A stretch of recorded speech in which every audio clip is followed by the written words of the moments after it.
Welcome to A Case for America. I am Austin Hepworth, here with Michael Hepworth, and today we are going to talk about religion, First Amendment, some of the aspects and developments that have arisen over the course of America's history. Again, with A Case for America, we feel strongly that America was built on a good foundation, that it was attempting to approach the proper balance between anarchy and tyranny, and that it's a foundation that if we continue to build on and continue to maintain, that can bring great prosperity, great blessing, great happiness to those in America and to the rest of the world. We strongly believe that America is a force for good in the world and can be if it sticks to its appropriate principles. So with religion, religion has, I'd say, it's come a long ways in how it's viewed in society. Societal views of religion have really been changing. Government interactions with religion have been changing over time. And I find a lot of people in my practice of law that feel that just because they believe something or are opposed to something, naturally have a First Amendment right to not have to be bound by that law. And it's not uncommon at all for me to get phone calls from people who want to challenge a government law that they disagree with morally. And I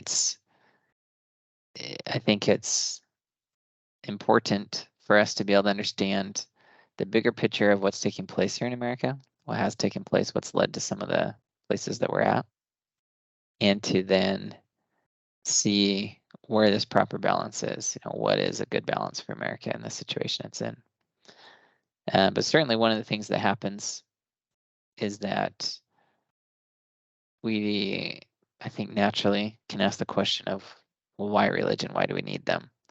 There's a growing chorus of people that want to remove tax-exempt status from religions, church organizations.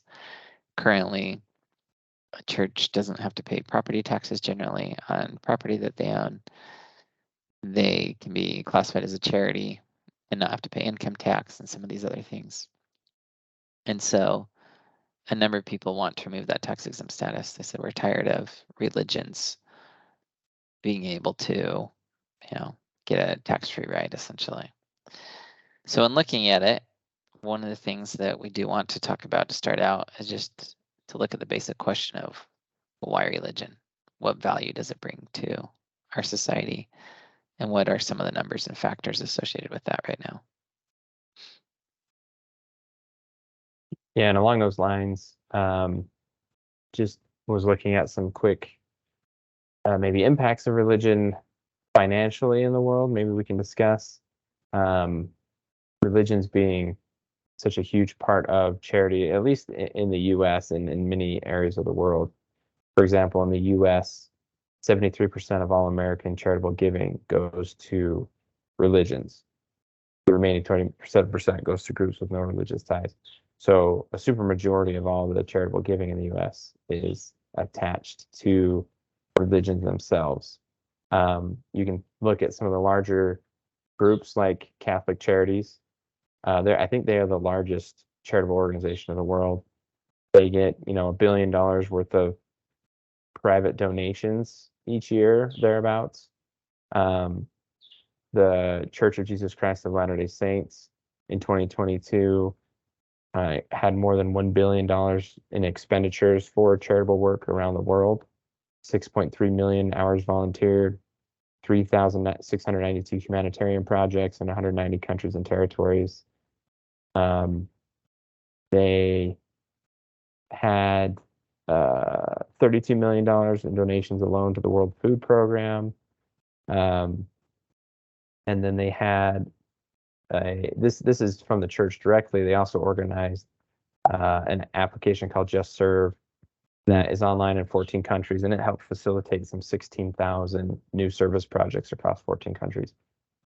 So as far as charitable giving goes, religions tend to lead out and provide a whole lot of support for lots of areas that need help all across the world, not just in the countries they originate in.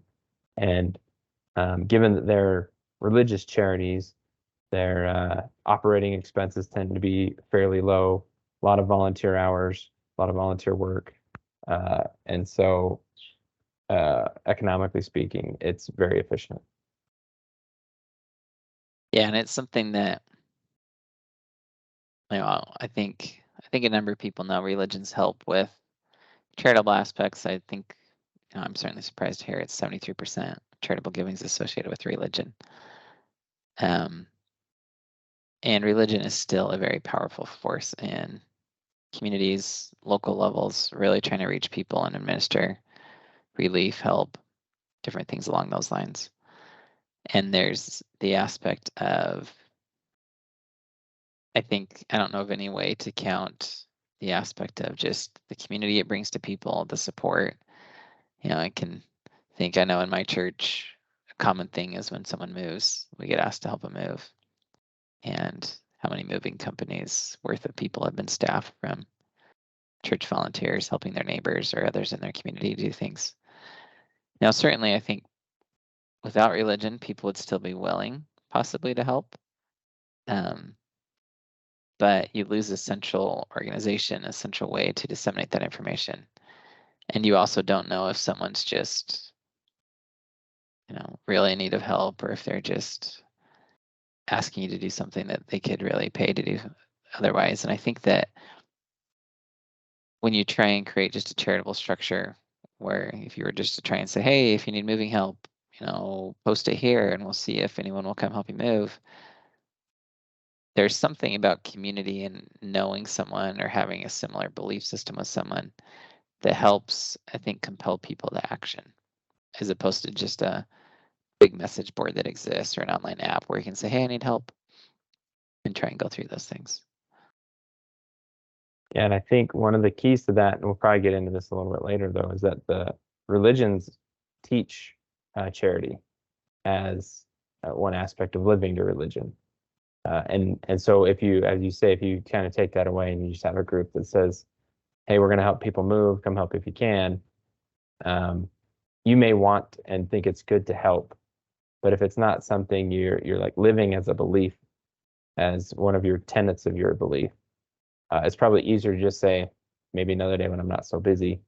And so there's that aspect of religion, that they're teaching these ways of associating with each other that kind of teach that idea of community to help each other out. Yeah. And obviously I don't know of a way to fully quantify that or find data on all those instances and all those situations and all those impacts. But it does lead into this interesting question of, is there a difference, and should there be a difference between just an individual that believes something versus a religion or a group or an organization that teaches about God? And what does that look like? Because one of the things that's happened in America is, as the courts have gone through and tried to evaluate religious claims on freedom of religion grounds, they've had this issue of saying, well, what is a religious belief? What isn't? Do you have to have at least 30 people that subscribe to it before you recognize it as protected or whatnot? And over time, the courts have eventually got to this place where they said, yeah, we can't put numbers around religion. We can't put, put these bounds around it. It's just kind of whatever someone believes and holds dear to. Which means that an individual, even if no one else in the world believes as they do, can file a constitutional challenge and say, hey, this violates my religion. And the judge will agree and say, okay, we'll accept it as granted that it's your religion, it's your belief. Now, they won't necessarily win the challenge, but they can file it, because the court's not going to require that there be a group of 30 or a group of 3 million or a group of however many for a church to exist. But on the flip side, the problem with that, what happens then is that every single person, whether they're schizophrenic, whether they're mentally ill in some way or another, whether they're just have some deep beliefs that nobody else has, can sue and attack almost every law. And if you look at the basis of religion in America, religious challenges for a while seemed to be limited in court to ones that involved more major religious groups that had serious issues. But over time, more and more people started filing religious challenges. And it got to the point where people would file and say, it violates my religion to go to war, so you can't draft me. Or, hey, the government used the tax money for this item and that violates my religion, so you can't tax me anymore. I'm exempt from taxes. Public schools they've had all kinds of religious challenges imposed on them. One I remember reading about in a case, a guy had a daughter or something in school, and he sued saying that his religion compelled them to recite their own version of the Pledge of Allegiance. He had some crazy version of the Pledge of Allegiance. I say crazy. Maybe that's not entirely proper, but meaning it had the F word in it, I think. It was just really out there and didn't really make sense to me. I couldn't follow it. But he sued saying that to uphold his religion and to not, respect certain religions, they had to say his Pledge of Allegiance too. And so the courts got to this place where they're dealing with when they reduced it to say, oh yeah, religion's just individual in nature, we can't put bounds around it. It then opened it up to where religion almost meant nothing, because now every American that objected to a law could say, well, that violates my beliefs. And I think it's important that we mention or talk about potentially that there is, in this balance between anarchy, tyranny, there's a difference between individual beliefs and an organized group. And I think to highlight that, I'm just going to read the bit of the First Amendment first, so we can try to understand where they're coming from. But the first part of it says, Congress shall make no law respecting an establishment of religion or prohibiting the free exercise thereof. So in that first bit, the word religion is key, as you alluded to. What is a religion? The courts have kind of decided it's kind of down to an individual. But if we can't figure out what a religion is, how are we supposed to make sure we make no law respecting an establishment of religion or prohibiting the free exercise thereof? If we don't know what it is, it's going to be really hard to kind of follow the first bit of that First Amendment. I think, to your point, that's the struggle. What is a religion? How do we make sure we're not establishing one with our laws, or we're prohibiting the free exercise thereof? And if the religion is truly individual, and a person says, well, my religion is I believe in taking everyone else's money, then does our law that says you can't steal prohibit the free exercise of their religion? And that's a very extreme example, but that's kind of what we're running up against, I think. Yeah, and I actually think in looking at the text of the First Amendment, there's a potential other way to interpret it that I don't think the courts have gone to at all. Because this actually says that Congress shall make no law respecting and then if you look at these next three words as being the same phrase, establishment of religion.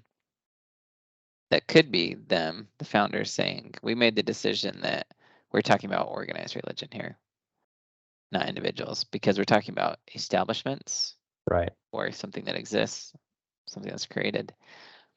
But even when it follows up and says, or prohibiting the free exercise thereof, again, the courts have interpreted that to say, oh, that's the free exercise of religion.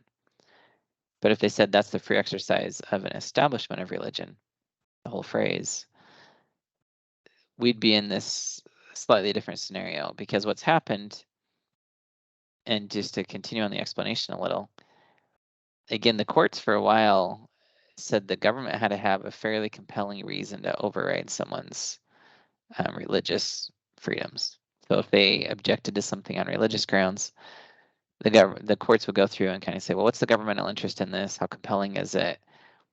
Is it a pretty important societal interest that we need everyone to follow? Or, hey, government, no big deal if some people aren't going to follow it based on religious grounds. And they did that for a time, but after hearing so many cases from so many individuals that just professing their religion, you got one person in there claiming they should be a law unto themselves, essentially. The Supreme Court in 1990, and this was written by a Catholic, very strong practicing Catholic Justice Scalia. they had a case come up where it's called Employment Division versus Smith. And in that case, there were two, I think, members of an Indian tribe, and they had a drug called peyote or peyote. I don't know how to say it. And they would smoke it or ingest it for sacramental purposes as part of their religion. And it was a drug that was banned by Oregon, so it's an illegal drug. They were drug tested at work and found it in their system after one of their sacraments. And so they were fired from their job. Now, they didn't sue saying that it wasn't right for their private employer to fire them, but they were stated as having been fired for cause for having drugs in their system. If you're fired for cause, you don't get unemployment benefits when you get terminated. And so they actually sued Oregon state government saying, hey, you, and I said Oregon, and could be Washington, Oregon or Washington, whatever state government was. And they said, you can't constitutionally deny us unemployment benefits for following our religion and partaking of our sacraments. And so they were trying to get unemployment benefits still after having been fired for ingesting an illegal drug and having it in their system. And so in this, the Supreme Court takes a look at it and just says, you know, this is getting to be a little too crazy, a little far stretched. And they just came back and said, you know, as long as the law is neutral, as long as it applies to everyone, it's not targeting religion, we're going to undo this test where we go through and see what the government interest is in it. We're just going to say, sorry, religion, you just got to deal with it, because we can't balance all these competing interests. There's too much going on. And this was something that was honestly appalling to Congress at the time. Federal Congress, federal government, they passed something called the Religious Freedom Restoration Act, where they sought to bring back some additional protection for religion, and that act was challenged on constitutional grounds. Part of it was struck down, and the federal government came back with another version of it. And so an interesting thing that many Americans don't know is that many of the freedom of religion claims that are currently brought in America are brought under the Religious Freedom Restoration Act, or another one called RLUIPA, of Religious Land Use Institutions Protection Act or something. I don't know exactly what it's called, but something like that, where they've, by statute, put in some protection for religion. But constitutionally, when the courts came to this place and said, we're not going to put any bounds around what a religion is, it's just kind of anything, then when it was kind of anything that someone believed, it became meaningless in the law. And I believe the only way for us to kind of restore that balance to say, no, religion's something, it means something, is to start to walk it back a little and say, actually, religion is talking about something that is organized, that is bought into by more than one person. Because I think there is a big difference in America of having a belief that just an individual holds or espouses versus something that's organized enough that people have come into a community behind it, they're a part of it, they're participating. And I do think that something like the Catholic Church, when it can show a history, it can show morals, it can show beliefs that it's consistently held to for 1,000 years. I think the government should have a far more compelling justification required to take away freedoms of Catholics or Catholicism than just me walking in and going, sorry, government, I'm the only one that believes this, but don't do that. And again, when we don't take the time to define what is an establishment of religion, then religion starts to lose all respect and all ability for the courts to even handle it or deal with it. And so in America, we are in this interesting place of being in a scenario where constitutionally there's not a lot of respect for freedom of religion claims. Again, most of those are brought under a statute as opposed to the Constitution. And we're trying to, I believe, we need to work to help restore this balance some. And I think that's where we see a lot of the friction is people coming in making a claim based on their own beliefs, and we're kind of going, how do we protect everyone's individual belief equally, especially when two individuals come together with basically opposing beliefs. I believe I can do this, and the other person believes they can do the exact opposite of that. So each one's standing in the other's way. They both believe it, and we've decided that religion is an individual thing. How do you protect the right of both of them to their exercise of religion? I'm also interested in the way the court is viewing the application of the law. Like you said, if it's applied equally, irrespective of religion, then they kind of say you're going to have to follow that law.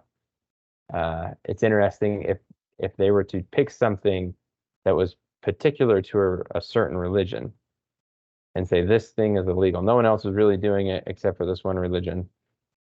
Then they said no one can do it, and because no one can do it, that means this religion that used to be the only group that did it can't do it anymore.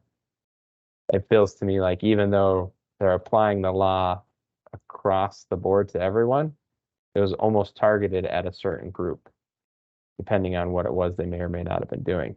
It's kind of I guess, it's the way they've chosen to look at it, but I wonder if there's repercussions that go the other direction. Yeah, I agree. Things rarely go just one way or another with a lot of this.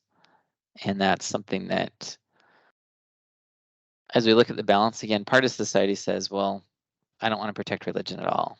I want to change the Constitution, change some of these things. And there are, there's certainly forces that say, why should we have it? It's interesting to even look at right now. There's a lot of forces that talk about religion brainwashing people and religion just being about power or money or greed. There's forces that say we don't want religion to impose their views on us in the political sphere. And these are things that, again, looking back to the founding of America and what the founders felt about it, the founders had a situation where the First Amendment was written to restrict the federal government because every colony at the time was, I can't say every colony, but a lot of the colonies were built on religious principles. Different religious groups came to America seeking freedom to believe as they wanted. They set up different things. They had their own groups, their own religions.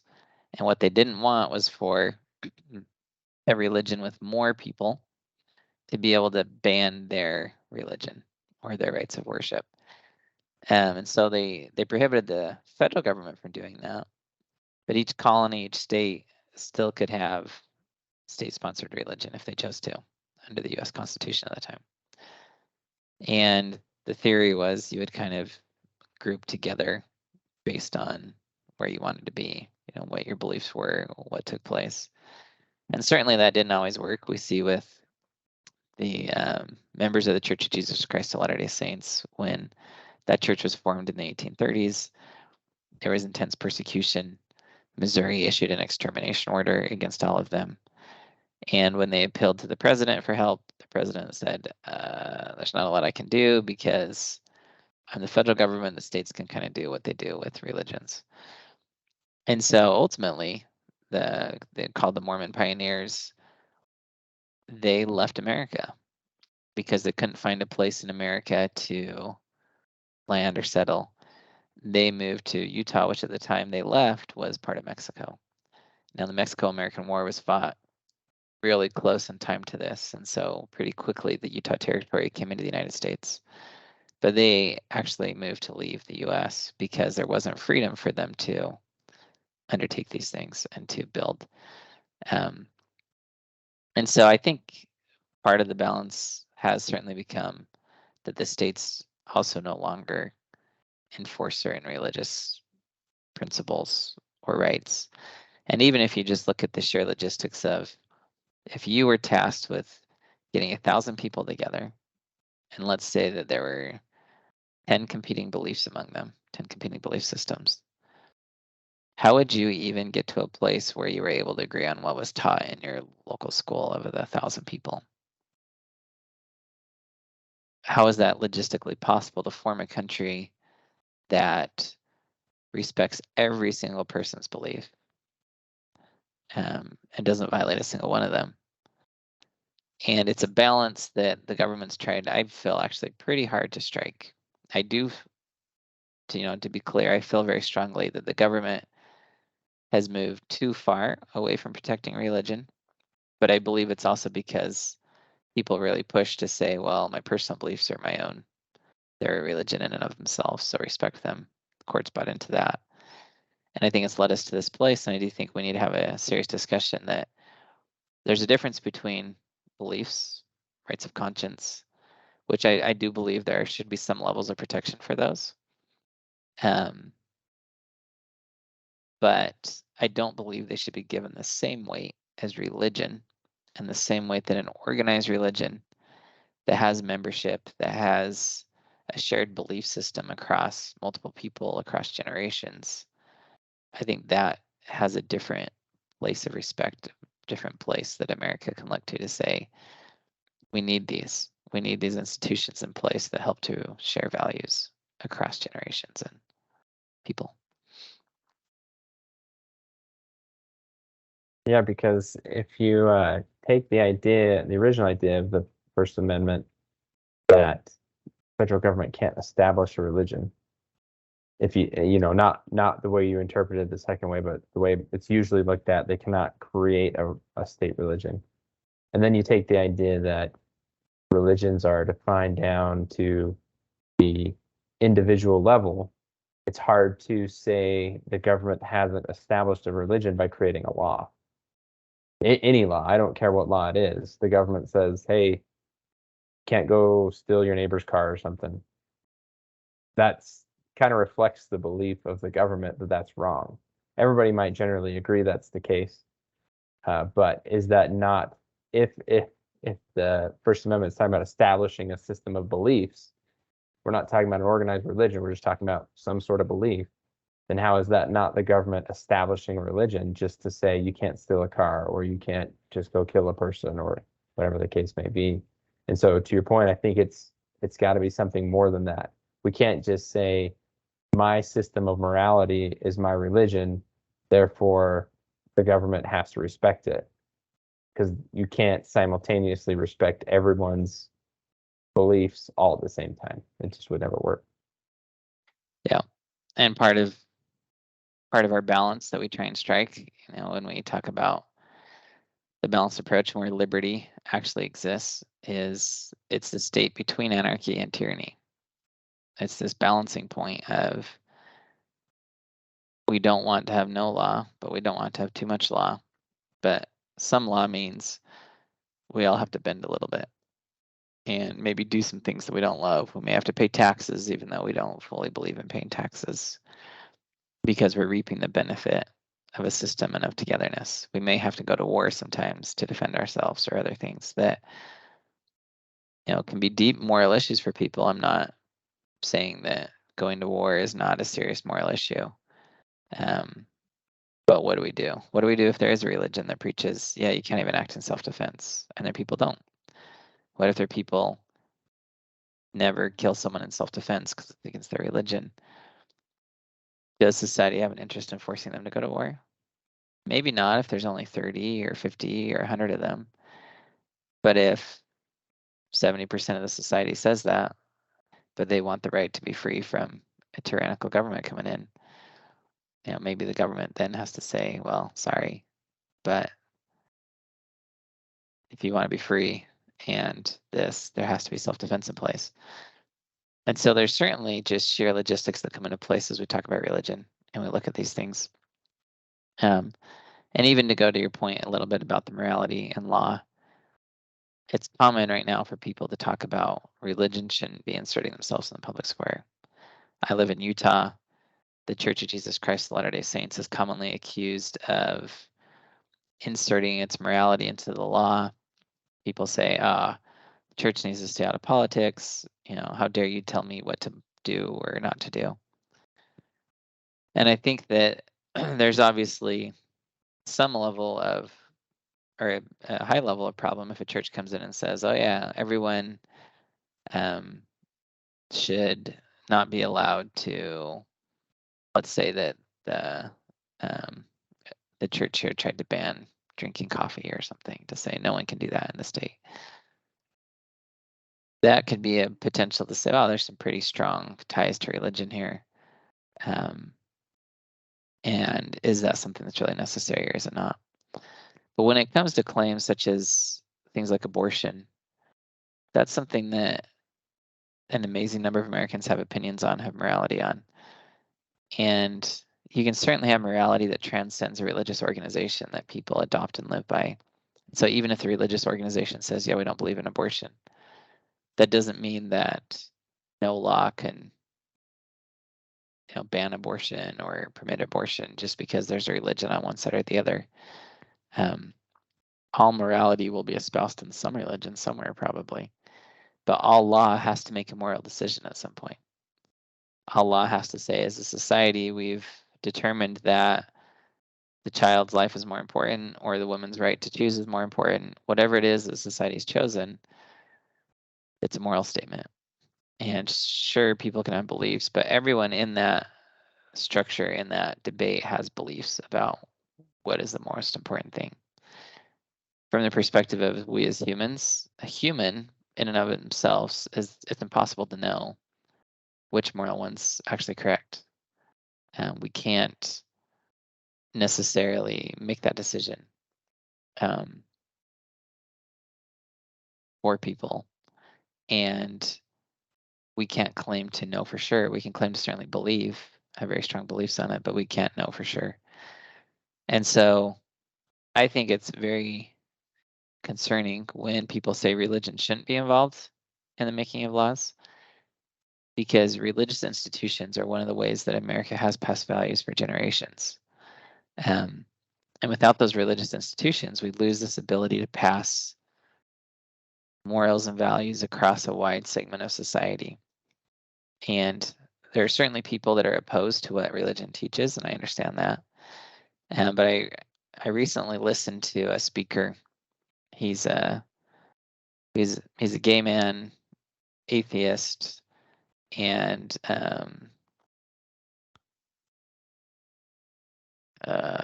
there was something else, I forget exactly, but he's a very well-known writer, writes a lot of opinion pieces, a lot of public policy pieces. And he wrote about, he said, yeah, 20 years ago, he said, I really celebrated when religions were becoming more apathetic, when they were stepping out of the public square. I said, good, get out of here. But it was interesting to listen to him directly attribute the fall in America's civility in the last few years to religious organizations losing their authority with the people that were part of their religion. And he said that religious organizations in general have come under attack. They've kind of stepped out of the public sphere a lot. And what that leads to, he says, the loss of basic values of even human interaction being lost among people. There's no cohesive body that can transmit those values to a group, to a country. And if you look at places like China or Russia, a lot of those have to be imposed through a lot of force, a lot of fear. That approaches the more totalitarian side.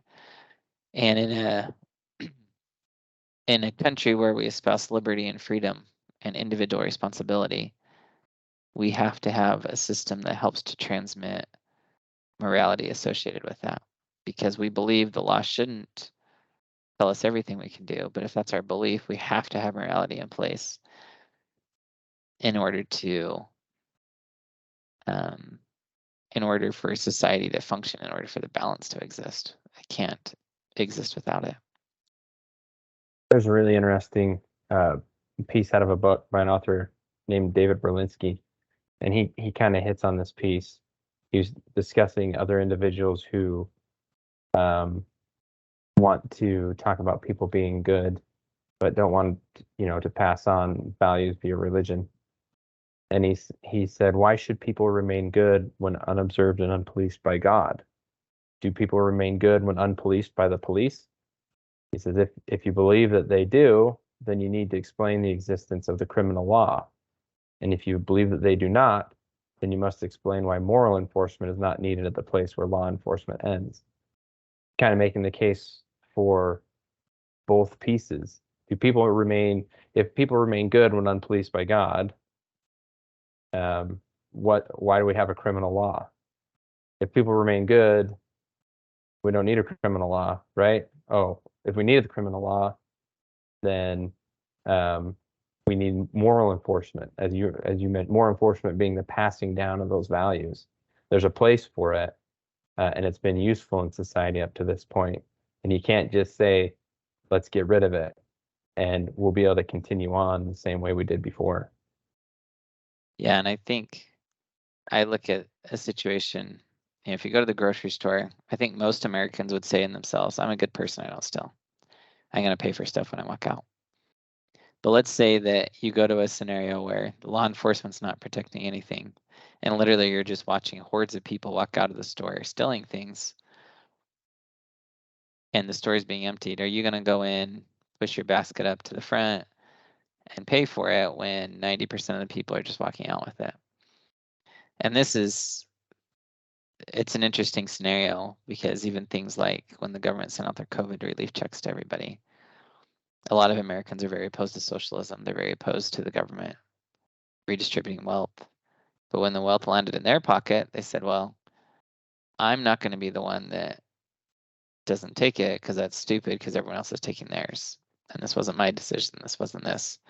And I'm not casting a moral judgment on people that made that decision. It's just to say that at some point, without the law to push back or curtail things, when society just adopts a principle so wholeheartedly, there's nothing left. The moral basis quickly evaporates. And it's not this policing thing where you act the same necessarily once that's gone. And so the law has established many things. The fear of being prosecuted for shoplifting has certainly stopped a lot of shoplifters. Now, again, maybe you individually that are listening didn't shoplift because you morally believe it's wrong, and so your moral code kept you from it.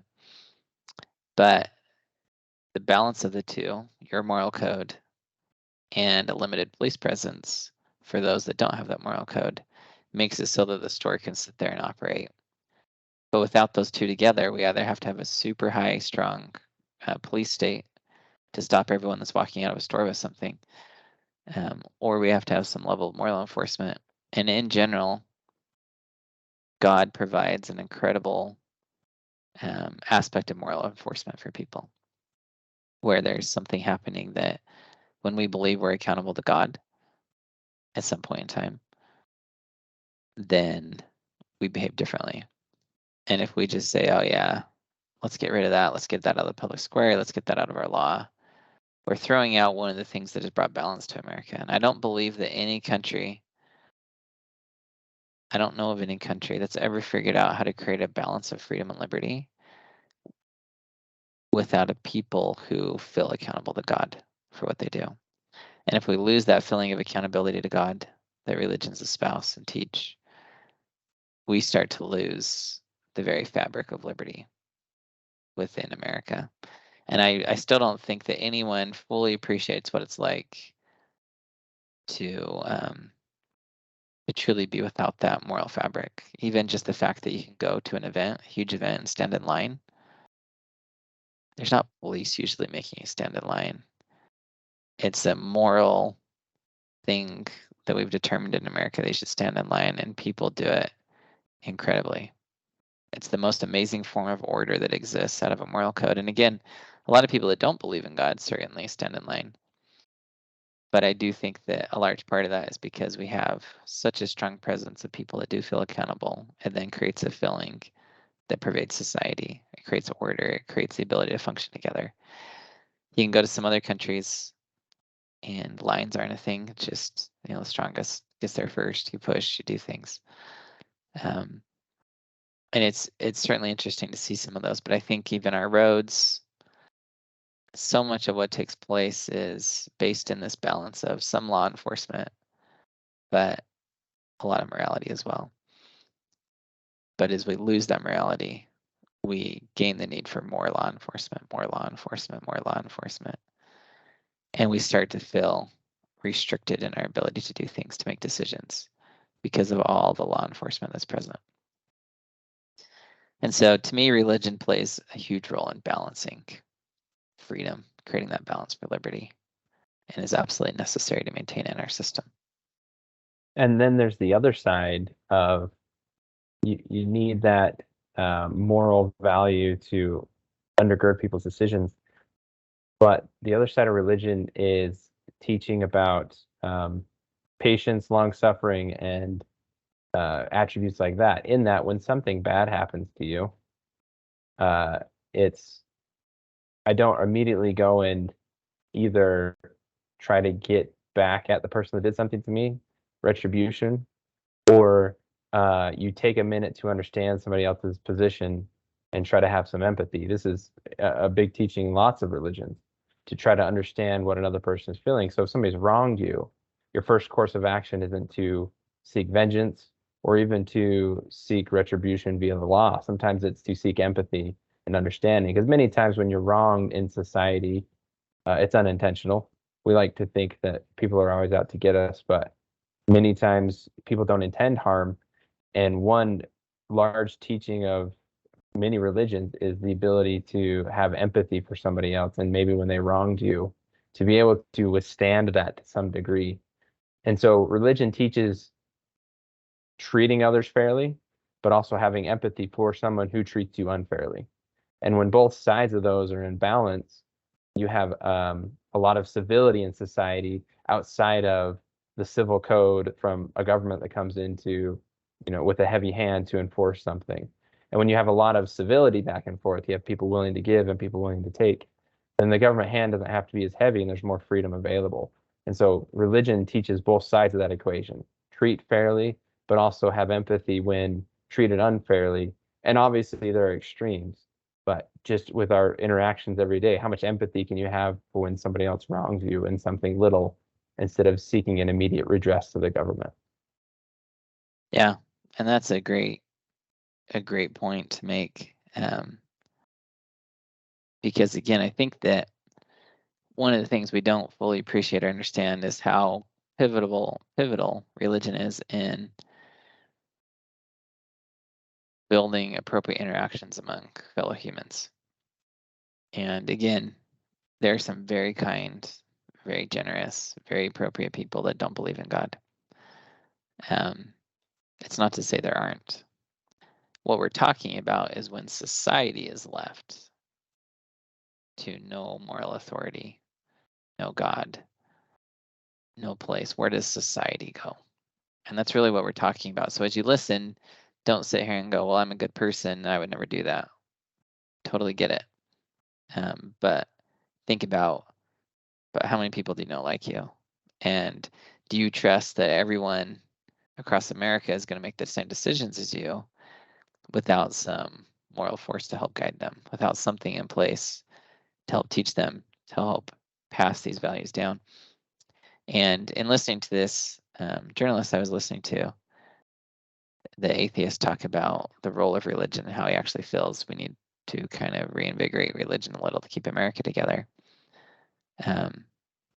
He very much focused on the fact that religion can pass values down across generations, that there's no institution currently known in existence that can really do that except for religion. And there are some values that we absolutely want to hold to as America. So currently religion comes in debate. We've got religion in the crosshairs or in the conflict with gay rights quite a bit. During COVID, there was some religion and vaccination debates, whether people should be exempt from vaccinations or not if they oppose them on religious grounds. And there's certainly abortion. There's a couple of hot button topics that come in play with religion. But in general, when we talk about all the things we agree on with religion, or that religion teaches, we agree on all the good that takes place. There's an incredible amount of it. And to advocate to push religion out of the political sphere or out of laws altogether, I think is incredibly unwise and incredibly short-sighted. It's not part of the balance, because we need these institutions that can teach, that can keep traditions alive about, like you say, empathy, kindness, teaching the worth of a soul, teaching the worth of a brother or sister in this human journey.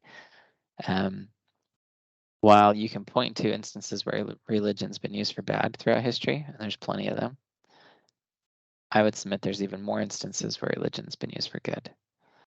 And people will always try and justify their actions with beliefs, but beliefs do prompt more people to act and to be good and to do good. And it's done an incredible amount for this country, and built something incredible that we can never quantify. But as we start to take away, we wonder, well, why are there so many depressed people? Why are suicides increasing? Why is civility decreasing?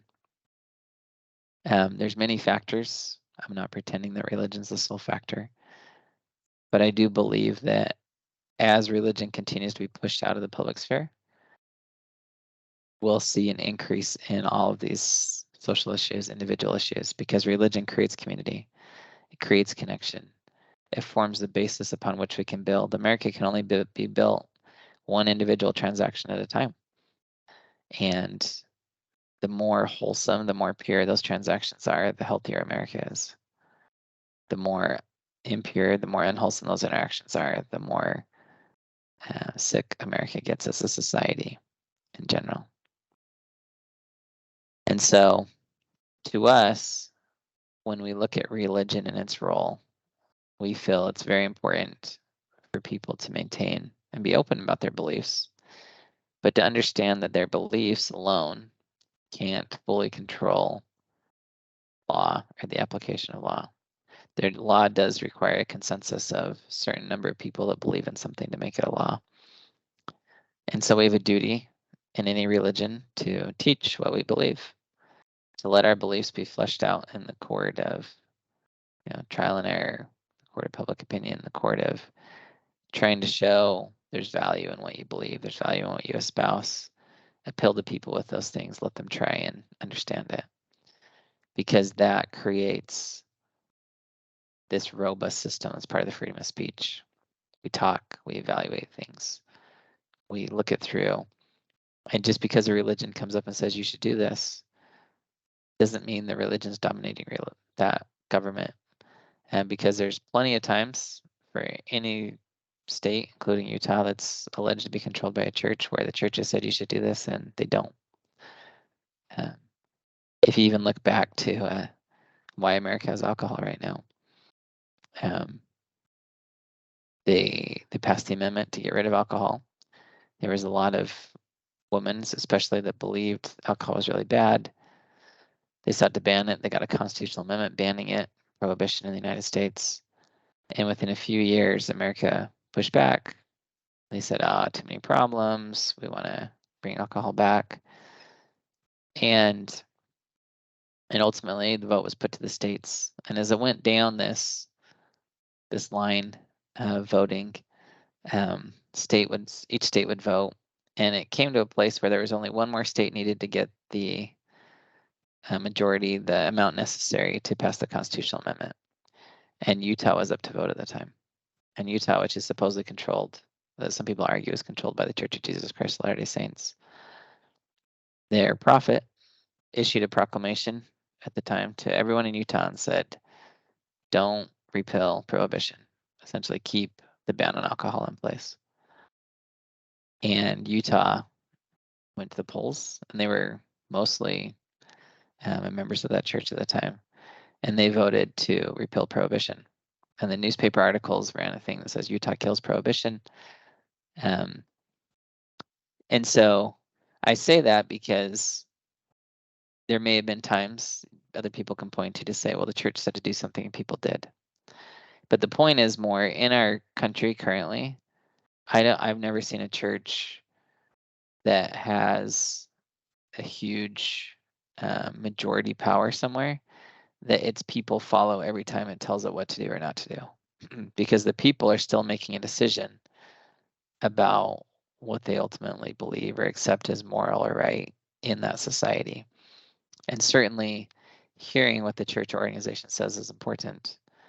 but it's not ever made or broken what the people do. They still do their own thing. And that's something I see strongly and pervasively, is that people still choose. And ultimately what we're choosing in our laws is the system of an agreed, shared upon moral basis. All laws are based on morality. All laws ultimately are based on individual beliefs about what's right or wrong. Maybe some of them are, an expert said to do this or an expert said to do that. But even then, we've made the belief that that expert's worth listening to, that they know what they're talking about, that there's something they're espousing that's worthwhile to us. And so from a religious perspective, I do think some of the takeaways from today's discussion with the Case for America is that, one, we absolutely need religion in America. It's one of the things necessary to create a balance where we don't have to have a tyrannical government. I really believe without religion, society loses the ability to not have a tyrannical government. There's no counter-organizational force that can transcend, that can put morals in place across people and generations to the scope that religion can. And the government becomes the only force left, and that becomes tyrannical at that point. Another takeaway is that we have to be willing to recognize that our personal beliefs should be bent some, and that perhaps religion is talking about something more organized than just an individual belief. Beliefs and rights of conscience should have some place in the constitutional realm, but I don't believe that they should be respected or guarded as fiercely as an establishment of religion's rights to live that religion and do those things that they espouse as appropriate. And then third, I think we need to really, before we try and exclude religion from anything, we need to really understand the benefits it brings. Don't just go out and spout about getting religion out or kicking religion out or taking away tax exemptions before you understand the role they play.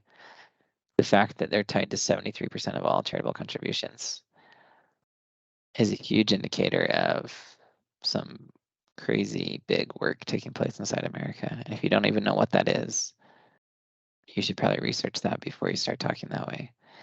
And as a society, we need to really embrace and promote the ability of churches and organizations, religious entities, to help to pass along values, to help people in need, to create community, to do a lot of what it takes to have a country that functions. And so these are aspects that we feel strongly about, certainly. Again, we feel the balance is currently off in the law because the law's made everyone their own religion, which means essentially there is no religion. And the Constitution reflects that. And we need to start walking that back some and pushing back. And I think really going back to the text of the Constitution to say, we're talking about establishments of religion here, not every professed belief of religion or everything that crosses someone's heart. This is there an establishment? Is there people involved? Is there more happening than just an individual talking or believing something? And that will help get us to a place of better balance with religion in America. So thanks so much for joining us today.